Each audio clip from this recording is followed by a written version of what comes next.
brothers in Christ. We are now on the 19th Sunday in Ordinary Time.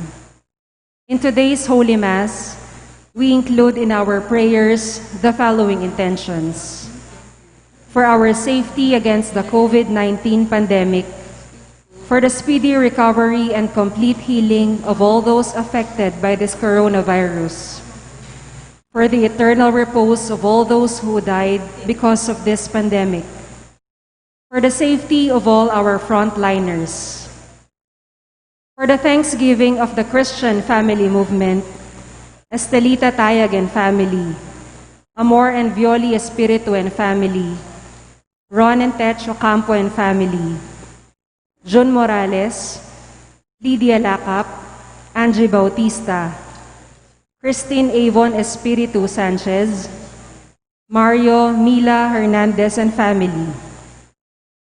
For the birthday thanksgiving of Romana Reyes, for the special intentions of Christian Joshua Angeles, Leila Abiog, Mary Manet Pineda, Mr. and Mrs. Lenin Malang and family, Ofelia Reyes, the St. Jude Thaddeus Parish Pastoral Council, the St. Jude Village officers and homeowners.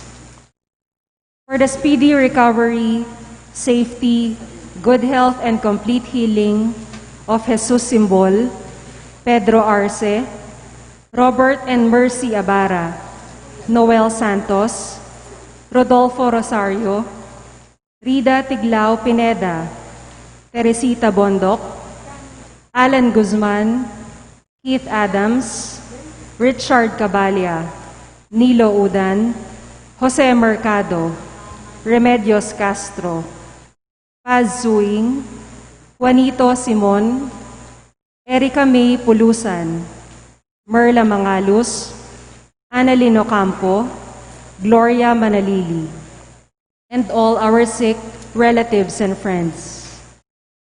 We also pray for the eternal repose of the souls of Norma, Ramon Carreon, Edgardo Dalay Jr., Mark Louis Tongyo, Arturo Vitug, Maxima Espinosa, Eduardo Manabat, Marco Junio Somido, Roberto Lacsina, Mirna Vital, Rosita Aguas, Pedro Aguilar, Julieta Bartolo, Daryl Jude Galang, Mario Yazon, Ligaya Lacson, Raul Lapuz, and all poor souls in purgatory.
The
banquet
share. Join in the heavenly peace that God has prepared.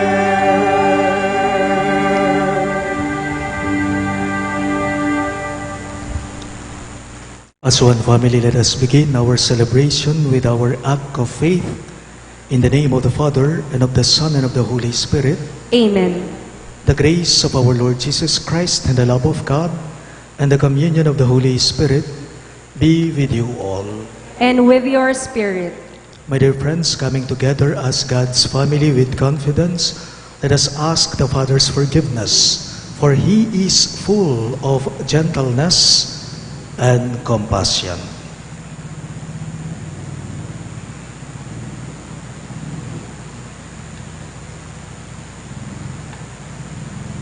Together we say, I confess To Almighty God, and to you, my brothers and sisters, that I have greatly sinned in my thoughts and in my words, in what I have done and in what I have failed to do, through my most grievous fault. Therefore I ask Blessed Mary, ever Virgin, all the angels and saints, and you, my brothers and sisters, to pray for me to the Lord our God. May Almighty God have mercy on us, forgive us our sins, and bring us to everlasting life. Amen.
Gloria in excelsis Deo.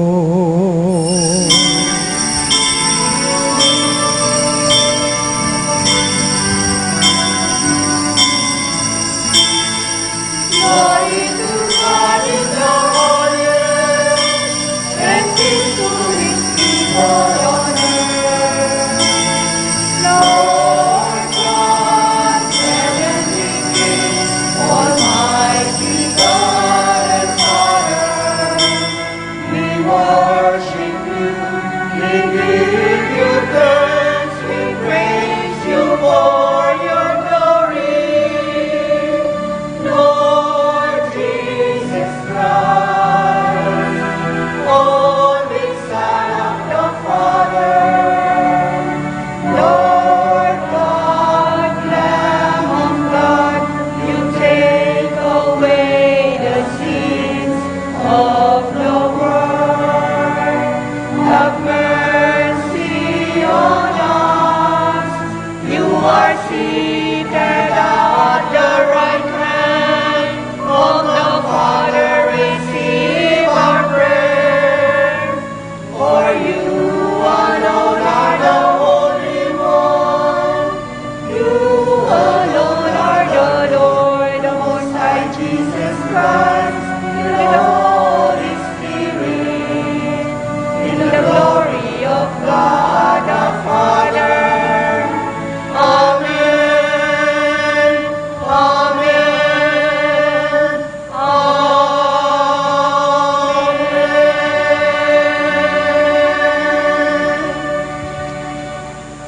Let us pray. Almighty ever-living God, whom taught by the Holy Spirit we dare to call our Father, bring, we pray, to perfection in our hearts the spirit of adoption as your sons and daughters, that we may merit to enter into the inheritance which you have promised through our Lord Jesus Christ, your Son, who lives and reigns with you in the unity of the Holy Spirit, one God, forever and ever. Amen.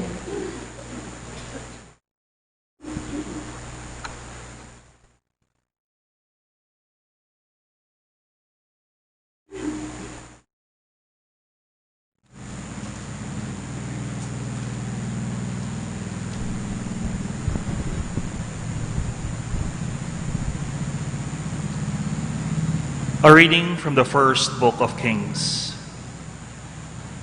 At the mountain of God, Horeb, Elijah came to a cave where he took shelter.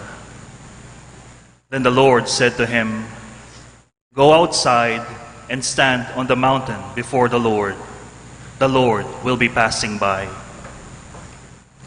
A strong and heavy wind was rending the mountains and crushing rocks before the Lord. But the Lord was not in the wind. After the wind, there was an earthquake, but the Lord was not in the earthquake. After the earthquake, there was fire, but the Lord was not in the fire. After the fire, there was a tiny whispering sound. When he heard this, Elijah hid his face in his cloak and went and stood at the entrance of the cave. The word of the Lord. Thanks be to God. For our responsorial psalm, let our response be, Lord, let us see your kindness and grant us your salvation. Lord, let us see your kindness and grant us your salvation. I will hear what God proclaims, the Lord, for he proclaims peace. Near indeed is his salvation to those who fear him, glory dwelling in our land. Lord, let us see your kindness and grant us your salvation. Kindness and truth shall meet, justice and peace shall kiss. Truth shall spring out of the earth, and justice shall look down from heaven. Lord, let us see your kindness and grant us your salvation. The Lord himself will give his benefits. Our land shall yield its increase. Justice shall walk before him and prepare the way of his steps. Lord, let us see your kindness and grant us your salvation.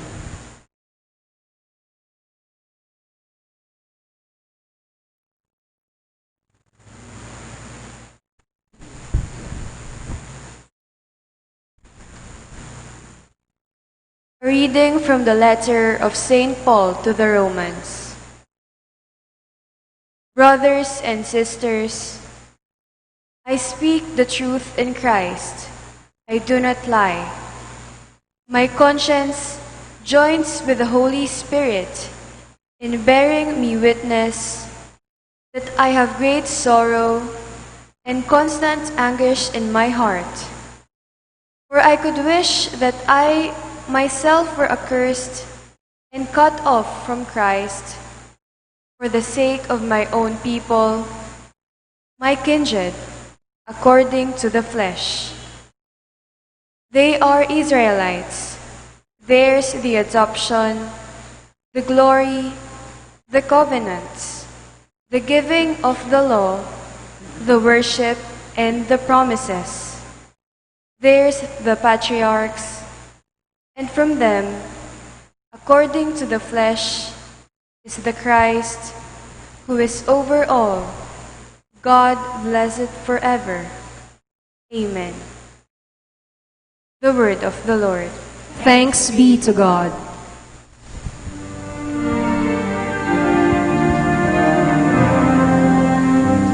Hallelujah.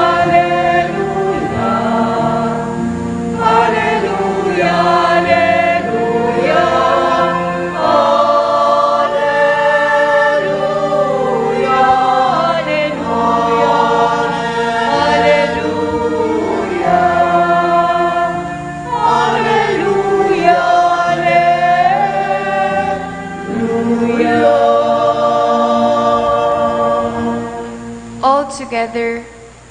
I wait for the Lord. My soul waits for His word.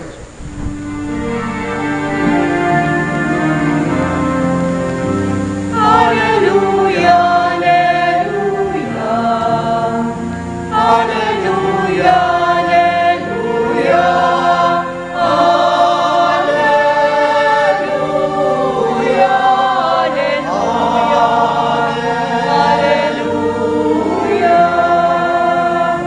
hallelujah,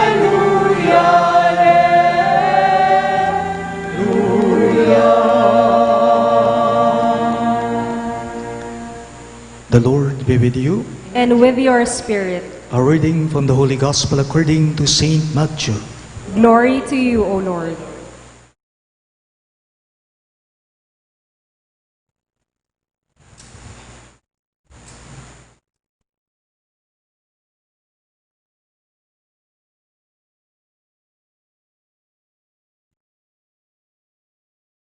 After he had fed the people, Jesus made the disciples get into a boat and proceed him to the other side, while he dismissed the crowds.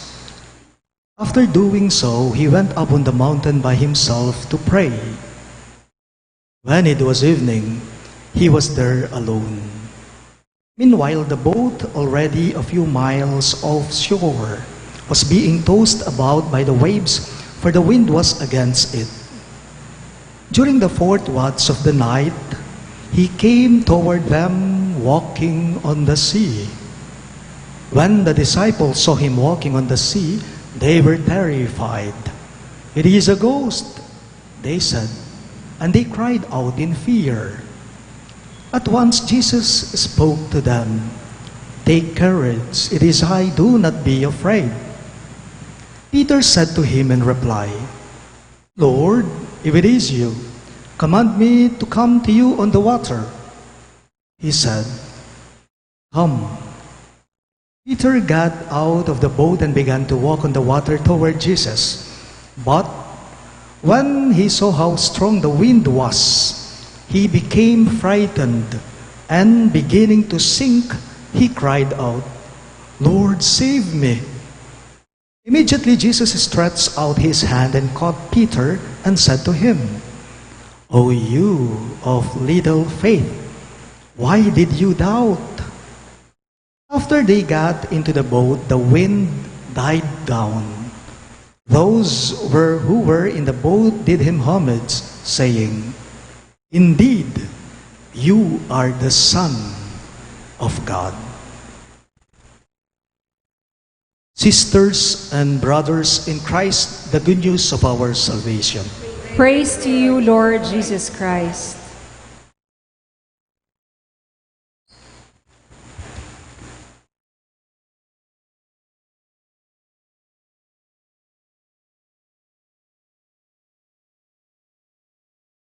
Ang buwan po ng Hulyo, Agosto at Setyembre ay buwan po ng mga bagyo.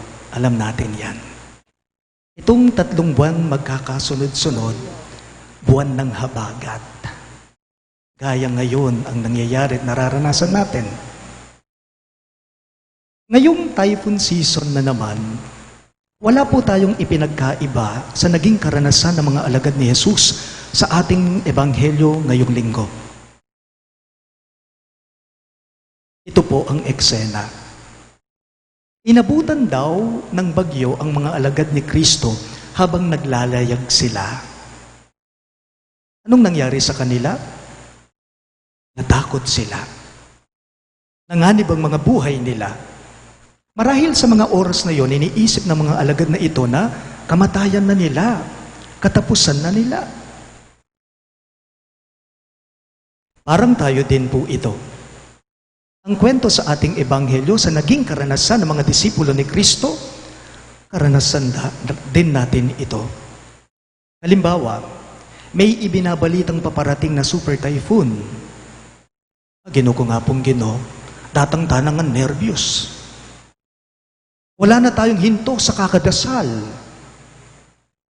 Kahit pa man din yung mga tinatawag nating santo, mga banal, hindi na natin alam kung sinong tatawagin natin sa kanila.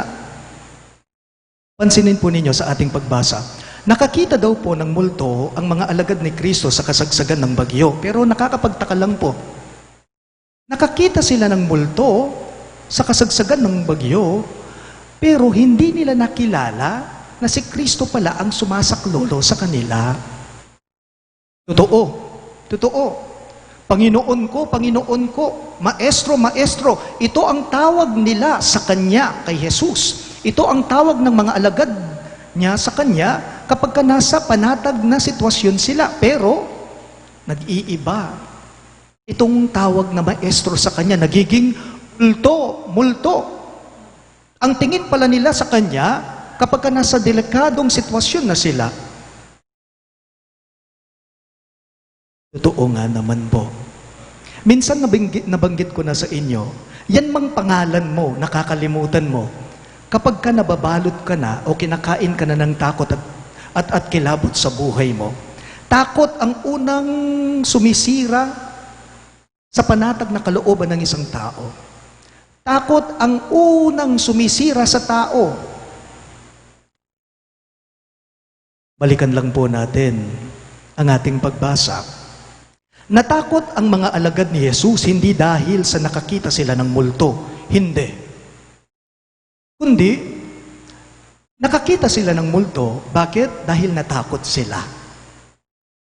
Upang sa gayon na maging malinaw lang po sa inyo, uulitin ko. Natakot ang mga alagad ni Jesus hindi dahil nakakita sila ng multo. Kundi, nakakita sila ng multo. Bakit? Kasi natakot sila. So nauna yung takot sa kanila. Kung kaya't nung si Jesus, nang makita nila siya, nagmistulang multo na siya sa paningin nila.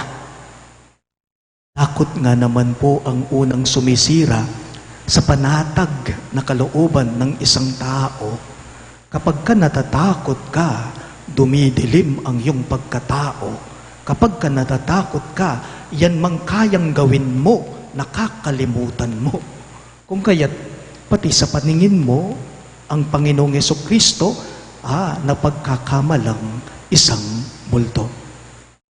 Sa mga alagad po ni Jesus, ang Panginoon na ang lumalapit sa kanila, pero yung tingin pala nila sa Kanya ay multo pa. Dito po ngayon pumapasok ang tinatawag nating pananampalataya. Pananampalataya. Kabaligtaran po ng takot ang pananampalataya, ang pagtitiwala, ang pananalig. In the gospel, what did the Lord tell His disciples when He appeared to them? Jesus told them, "Take courage, it is I, do not be afraid." Huwag kayong mangamba. Ako to. Huwag kayong matakot. Ito nga naman po ang mga salitang sinabi ni Kristo sa kanyang mga disipulo na nakakakita ng multo sa kasagsagan ng bagyo. Yun ang sinabi niya sa kanila. At ito rin po ngayon ang sinasabi ng Diyos sa atin. Huwag kayong matakot. Sabi ng Panginoon ngayon sa atin, sinasabi niya ngayon ito sa atin, huwag kayong matakot. Kayong humaharap sa matinding super typhoon sa inyong buhay. Ano tong super typhoon? Super COVID. Super pandemic, super coronavirus, super takot, pangamba, problema. You know, life is really a mystery. Why? Because we may be here, but there is no assurance that we would still be breathing the following day or the next day. Even our faith in Jesus in itself is a mystery. Why? Because we hold on to something that we do not see, yet we still hold tightly to this something that we do not see. And this is what we call faith. Pananampalataya, pagtitiwala, pananalig sa Kanya. So, let us not let our fear of this pandemic paralyze us. But instead, call on Jesus. Call to the Lord for help. Why? Because He will never abandon or forsake those who call upon Him. Paalala lang po, wala pong sinabi, di po uubra ang peligrong daladala ng coronavirus sa kayang gawin ng ating Panginoong Hesus. Hindi uubra walang sinabi ang peligrong daladala nitong coronavirus sa kayang gawin ni Jesus. At kailanman po, hindi mawawalan ng pamamaraan, hindi mawawalan ng pag-asa ang taong buhay ang kanyang pananampalataya. Sabi po nila, ang mga multo daw po, bigla-bigla na lamang nagpapakita. Sabi nilang mga multo, bigla-bigla na lamang daw nagpapakita. Sa makatuwid, maaari nating sabihin ngayon na si Jesus din ay isang multo. Kaso, ibang klaseng multo. Multong sumasaklolo. Siya'y multong sumasaklolo. Siya'y multong tumutulong sa oras ng peligro. Alam po ninyo yung milagrong nangyari sa ating ebanghelyo? Ang milagrong nangyari sa ating ebanghelyo ay hindi naman po yung paglalakad ni Jesus sa ibabaw ng tubig. Hindi yung milagro doon. Hindi yun yung milagro. Ang milagro sa ating ebanghelyo ngayong linggong ito ay noong sumaklolo. Tumulong si Jesus sa mga alagad niya na nasa peligro ang mga buhay nila. Hindi lamang si Jesus ang nagmumulto tuwing bumabagyo. Sa panahon po natin ngayon, maraming taong bigla-bigla na lamang silang nagpapakita sa oras na hindi mo inaasahan upang ikaw ay tulungan. Halimbawa, walang-wala ka, bigla-bigla yung kaibigan mo, tinulungan ka niya, multo siya, multong nagpapakita, sumasaklolo upang tulungan ka nitong kaibigan mo.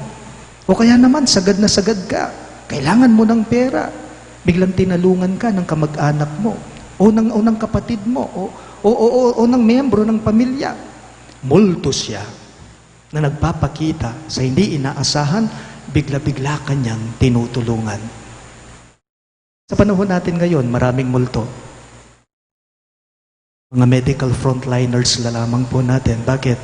Kasi tinataya nila yung kaligtasan nila, yung buhay nila, upang sumaklolo o sumagip ng buhay ng iba. Paalala lang po, mga anak po ng Diyos, yung mga sumasaklolo sa ibang tao. Mga anak po ng Diyos, yung mga naghahatid ng kaligtasan sa mga tinatamaan. Nung makanyan, dinganak na ni nga pong Ginoo, multulang mamatakot. Nune, multulang maglako takot. Dinganak na ni nga pong Ginoo, multulang mamatakot. Multulang mamatakot, nune, multulang maglako takot. Sana po, kapag tayo ay nasa karanasan sa mga iba't ibang matitinding bagyo sa ating buhay, sana nga po, lahat tayo makakita ng multo na sa atin handang sumaklolo. Hindi lamang siguro sa atin na makakita tayo ng multong handang sumagip sa atin. Kahit pa man din po sana tayo ay magsilbing multo sa mga kapatid nating nangangailangan upang sila ay saklolohin. Paalala lang po, huwag matakot. Kahit sa mahirap na sitwasyon, ang mga anak ng Diyos ay nakakakita ng pagkakataon. Kahit sa mabigat, sa mahirap na iyong pinagdaraanan, kung ikaw ay isang anak ng Diyos, kailanman ikaw ay hindi mawawalan ng pamamaraan. Let's all rise. Let us now profess our faith. I believe in one God, the Father Almighty, maker of heaven and earth, of all things visible and invisible. I believe in one Lord Jesus Christ, the only begotten Son of God, born of the Father before all ages, God from God, light from light, true God from true God, begotten, not made, consubstantial with the Father. Through him all things were made. For us men and for our salvation, he came down from heaven, and by the Holy Spirit was incarnate of the Virgin Mary and became man. For our sake he was crucified under Pontius Pilate. He suffered death and was buried, and rose again on the third day in accordance with the Scriptures. He ascended into heaven, and is seated at the right hand of the Father. He will come again in glory to judge the living and the dead, and his kingdom will have no end. I believe in the Holy Spirit, the Lord, the giver of life, who proceeds from the Father and the Son, who with the Father and the Son is adored and glorified, who has spoken through the prophets. I believe in one holy, Catholic, and Apostolic Church. I confess one baptism for the forgiveness of sins, and I look forward to the resurrection of the dead and the life of the world to come. Amen. The Lord is Emmanuel, God who is ever with us. His help is there for us who call upon Him. Confronted with life's burdens and uncertainties, we pray to the Father as we say, Father, come to the help of your people. All of us, please. Father, come to the help of your people. May the Pope, the bishops, priests, and deacons be zealous in proclaiming the gospel of love to the world, and may they not be drowned by fear or discouragement. We pray. Father, come to the help of your people. May the Church, the people of God, be filled with hope and courage in the periods of danger, violence, unbelief, and egoism. We pray. Father, come to the help of your people. May our government and civil leaders protect the rights and dignity of farmers, fishermen, factory workers, and overseas Filipino workers. We pray. Father, come to the help of your people. May Jesus' words today assure those who listen to Him of God's loving presence amid tragedies and trials. May His words give comfort to those who are suffering today. We pray. Father, come to the help of your people. May the needy, the suffering, and the dying experience your great love and providence through the care of people around them. We pray. Father, come to the help of your people.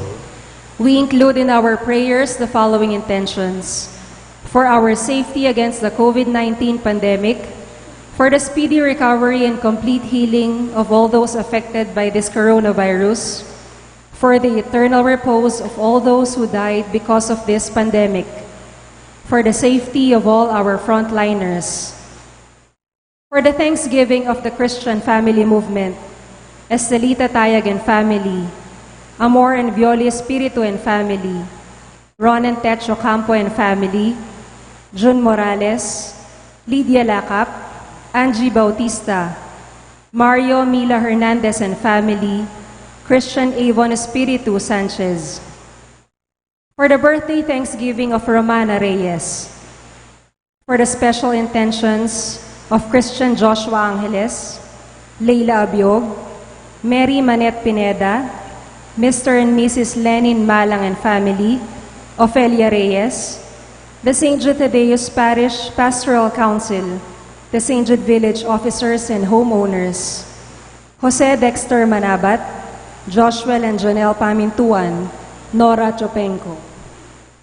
For the speedy recovery, safety, good health, and complete healing of Jesus Simbul, Pedro Arce, Robert and Mercy Abara, Noel Santos, Rodolfo Rosario, Rida Tiglao Pineda, Teresita Bondok, Alan Guzman, Keith Adams, Richard Cabalia, Nilo Udan, Jose Mercado, Remedios Castro, Paz Suing, Juanito Simon, Erica May Pulusan, Merla Mangalus, Annalyn Ocampo, Gloria Manalili, and all our sick relatives and friends.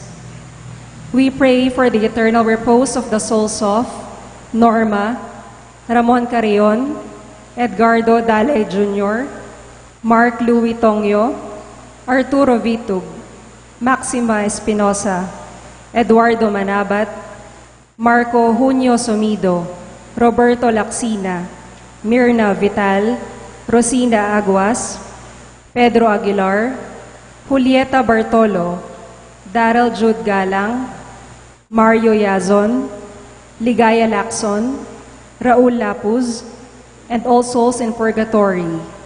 We pray. Father, come to the help of your people.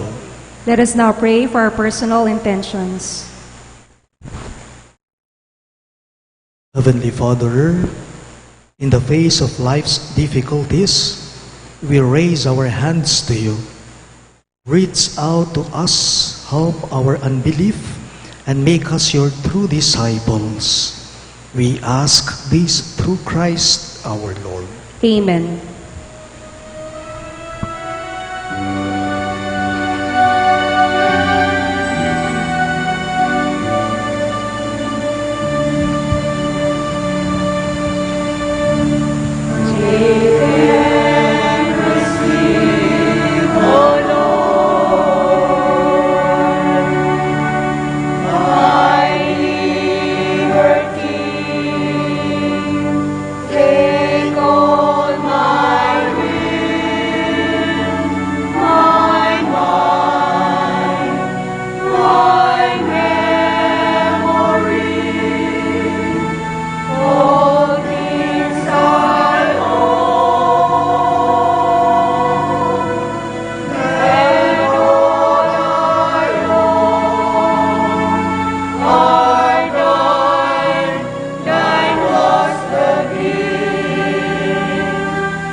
Please rise for the incensing.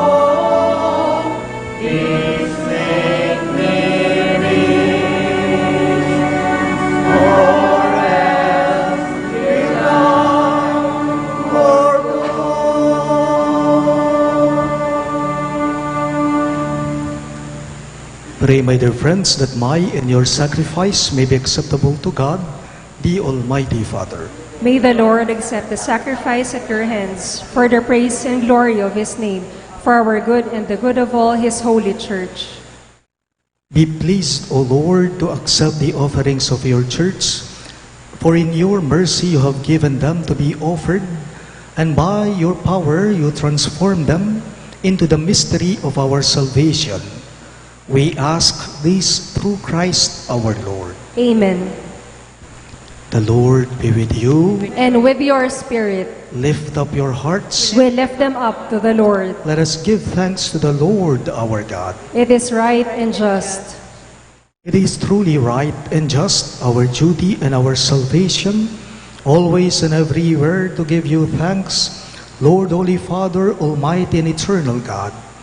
For you so loved the world that in your mercy you sent us the Redeemer to live like us in all things but sin, so that you might love in us what you loved in your Son, by whose obedience we have been restored to those gifts of yours, that by sinning we had lost in disobedience. And so, Lord, with all the angels and saints, we too give you thanks as in exaltation we all acclaim.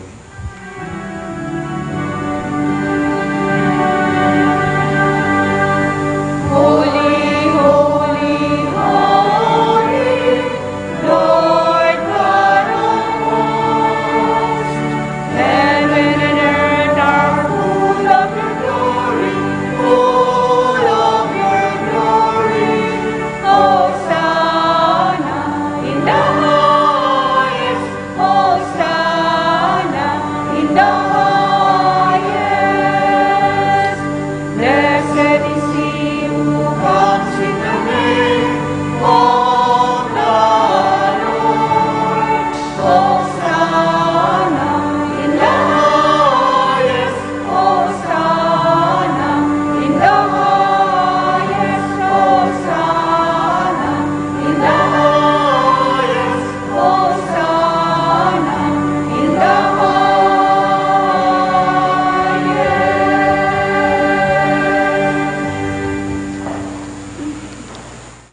You are indeed holy, O Lord, the fount of all holiness. Make holy, therefore, these gifts, we pray, by sending down your Spirit upon them like the dew fall, so that they may become for us the body and blood of our Lord Jesus Christ. At the time he was betrayed and entered willingly into his passion, he took bread, and giving thanks, broke it and gave it to his disciples, saying, "Take this, all of you, and eat of it. For this is my body, which will be given up for you."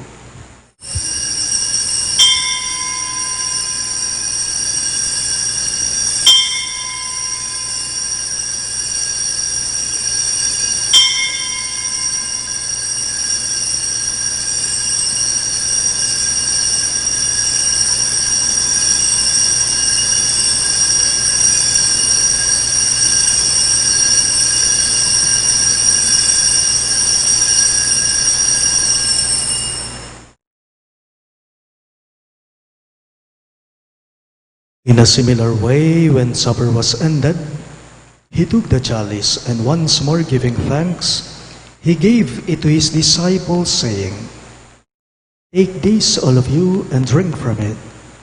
For this is the chalice of my blood, the blood of the new and eternal covenant, which will be poured out for you and for many, for the forgiveness of sins. Do this in memory of me."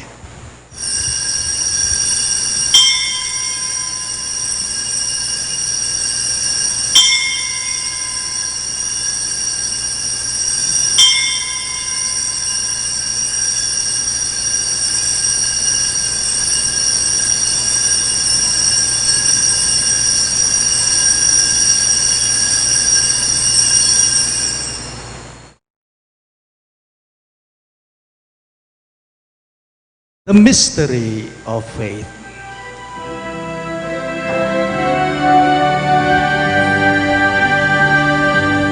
When we eat this bread and drink this cup, we proclaim your death, O Lord, until you come again, until you come again.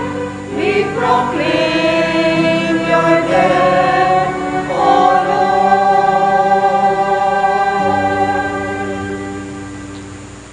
Therefore, as we celebrate the memorial of his death and resurrection, we offer you, Lord, the bread of life and the chalice of salvation, giving thanks that you have held us worthy to be in your presence and minister to you.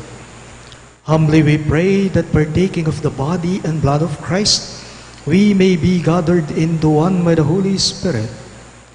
Remember, Lord, your church spread throughout the world, and bring her to the fullness of charity, together with Francis, our Pope, Florentino, our Bishop, Pasiano, our Bishop Emeritus, and all the clergy. Remember your servant Norma, whom you have called from this world to yourself. Grant that she was united with your Son in a death like his, may also be one with him in his resurrection. Remember also our brothers and sisters who have fallen asleep in the hope of the resurrection, and all who have died in your mercy. Welcome them into the light of your face. Have mercy on us all, we pray, that with the Blessed Virgin Mary, Mother of God, with Saint Joseph, her most chaste spouse, with the blessed apostles, Saint Jude Thaddeus, our patron saint, and all the saints who have pleased you throughout the ages, we may merit to be co-heirs to eternal life, and may praise and glorify you through your Son, Jesus Christ.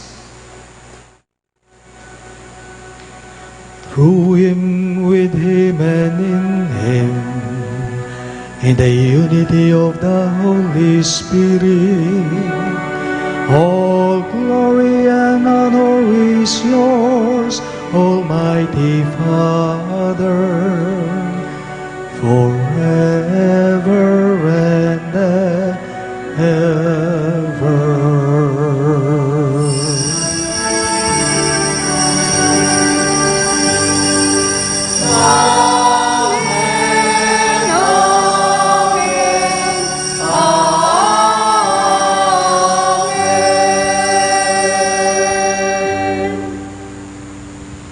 Let us now pray for the coming of that kingdom as Jesus taught us.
Deliver us, Lord, we pray, from every evil.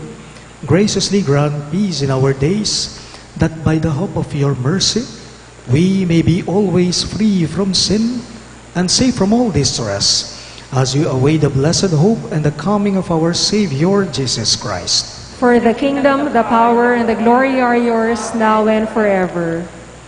Lord Jesus Christ, who said to your apostles, "Peace I leave you, my peace I give you," look not on our sins, but on the faith of your church, and graciously grant her peace and unity in accordance with your will, who live and reign forever and ever. Amen. The peace of the Lord be with you always. And with your spirit. Let us offer each other the sign of peace. Peace be with you.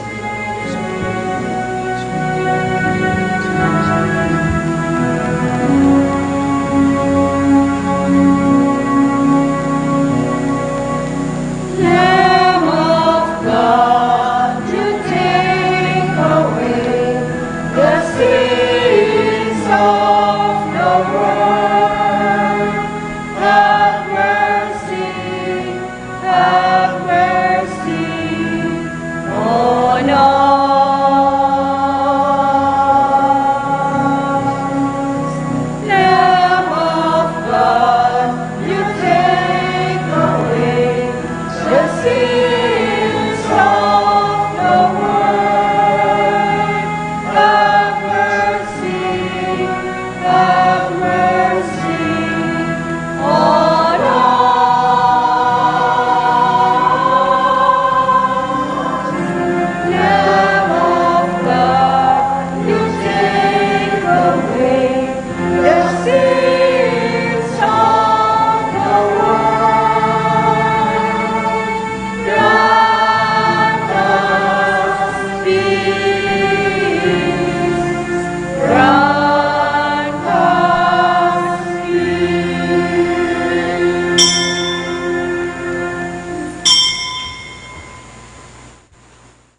Behold Christ Jesus, our merciful Lord. He is the Lamb of God who takes away the sins of the world. Happy are those who are called to his supper. Lord, I am not worthy that you should enter under my roof, but only say the word, and my soul shall be healed.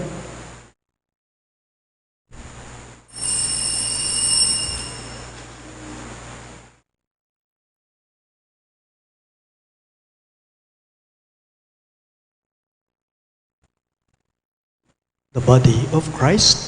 Amen.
Let us pray. Accompany with constant protection, O Lord, those you renew with these heavenly gifts, and in your never-failing care for them, make them worthy of eternal redemption. We ask this through Christ our Lord. Amen. Please be seated for an announcement. In preparation for the solemnity of the Assumption of the Blessed Virgin Mary on August 15, our parish shall have a Triduum in her honor from Wednesday, August 12 to Friday, August 14 before the 6:30 evening Mass. The schedule is as follows: 5:30 p.m. Holy Rosary, 5:50 p.m. Novena for the Day, Our Mother of Perpetual Help on Wednesday, August 12, St. Jude Thaddeus on Thursday, August 13. 6:10 p.m. Triduum to Mama Mary assumed into heaven. 6:30 p.m. Holy Mass. May we invite everyone to join us in these activities, particularly in the celebration of the Eucharist, commemorating the solemnity of the Assumption of the Blessed Virgin Mary on Saturday, August 15 at 7:30 in the morning. Thank you. Kindly all kneel for the Oratio Imperata.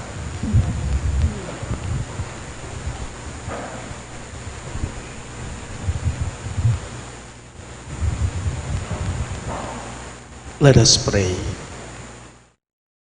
God our Father, we come to you in our need to ask your protection against the COVID-19 pandemic that has disturbed and even claimed lives. We pray that you guide the people tasked to find cures for this disease and to stem its transmission. Protect the medical experts that they may minister to the sick with competence and compassion. We pray for those afflicted. May they be restored to health soon. Protect those who cared for them. Grant eternal rest to those who have died. Give us the grace in this trying time to work for the good of all and to help those in need. We implore you to please stop the spread of this virus and to save us from our fears. Grant all this through our Lord Jesus Christ, your Son, who lives and reigns with you in the unity of the Holy Spirit, one God forever and ever. Amen. We fly to your protection, O Holy Mother of God. Do not despise our petition in our necessities, but deliver us always from all dangers, O glorious and blessed Virgin. Amen. Virgen de los Remedios, health of the sick, Pray for us. Saint Raphael the Archangel, Pray for us. Saint Joseph, Pray for us. Saint Jude Thaddeus, Pray for us. Saint Roch, Pray for us. Saint Lorenzo Ruiz, Pray for us. Saint Pedro Calungsod, Pray for us. Santo Cristo del Perdón. Have mercy on us.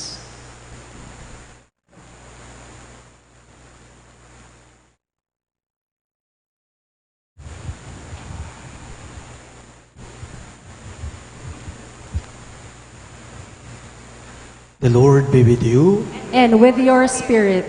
Bow your heads and pray for God's blessing. May the God of all consolation order your days in His peace and grant you the gifts of His blessing. Amen.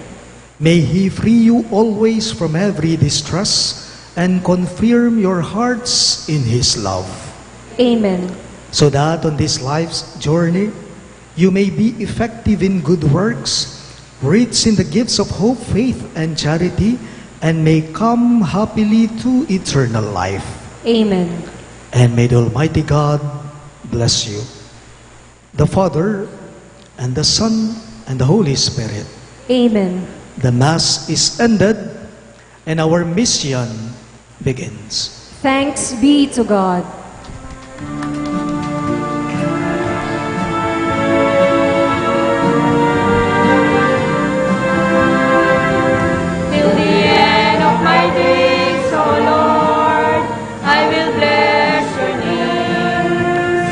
praise.